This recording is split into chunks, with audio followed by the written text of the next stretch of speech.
नमस्कार दोस्तों, मैं आज आपके लिए बंगाल की 42 लोकसभा सीटों का सबसे लेटेस्ट सर्वे लेकर आया हूं, जो सी वोटर द्वारा किया गया है कि बंगाल के होने वाले लोकसभा 2024 में ममता बनर्जी क्या बीजेपी को हराने में सफल हो पाएगी या फिर बीजेपी एक बार फिर से बंगाल में बेहतरीन प्रदर्शन करती हुई दिखेगी।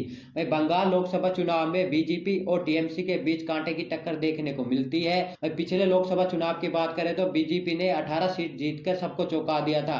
बंगाल में ममता बनर्जी की पार्टी टीएमसी को जोर का झटका दिया था। क्या ये बार 2024 में फिर से जो इंडिया गठबंधन बन रहा है बंगाल में बीजेपी को हराता हुआ दिख रहा है या बंगाल में एक बार फिर से बीजेपी बेहतरीन प्रदर्शन करती हुई दिख रही है। भाई 2019 के चुनाव के रिजल्ट की बात करें तो 42 लोकसभा सीटों में से बीजेपी पार्टी ने 18 सीटें जीती थी। ममता की पार्टी की बात करें तो 22 सीटें मिली थी।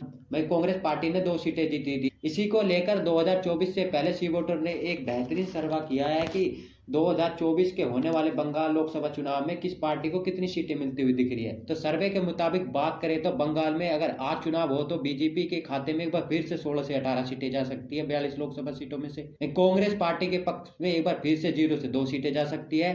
टीएमसी पार्टी की बात करें तो 23 से 25 लोकसभा सीटें मिलती हुई दिख रही है। तो एक बार वोट शेयर की बात करें तो पिछली बार जहां बीजेपी को 40 प्लस वोट शेयर मिला था, अब के 39% वोट शेयर मिलता हुआ दिख रहा है, यानी कि बीजेपी को 1-1.5% वोट शेयर का घाटा होता हुआ दिख रहा है। वह बीजेपी की मुख्य जो धुंधी पार्टी है वो टीएमसी की बात करें तो 44% वोट शेयर मिलता हुआ दिख रहा है। वह कांग्रेस और लेफ्ट के गठबंधन की बात करें तो 8% वोट शेयर मिलता हुआ दिख रहा है। अन्य के पक्ष में भी यहाँ 9% वोट शेयर जाता हुआ दिख रहा है। यानी कि बीजेपी अपने पिछले चुनाव की बात करें तो या तो 1-2 सीट लूज करती हुई दिख रही है या फिर उतनी ही सीटें जीतती हुई दिख रही है। बंगाल में ना बीजेपी घट रही है ना बढ़ रही है, यानी कि टीएमसी पार्टी बीजेपी को कड़ी टक्कर देती हुई दिख रही है। लेकिन बीजेपी ने भी बंगाल में अपना जो कोर्ट और शेयर है उसको बरकरार रखने में 2024 में कामयाब होती हुई दिख रही है। आपको क्या लगता है कि बंगाल में के लोकसभा चुनाव में बीजेपी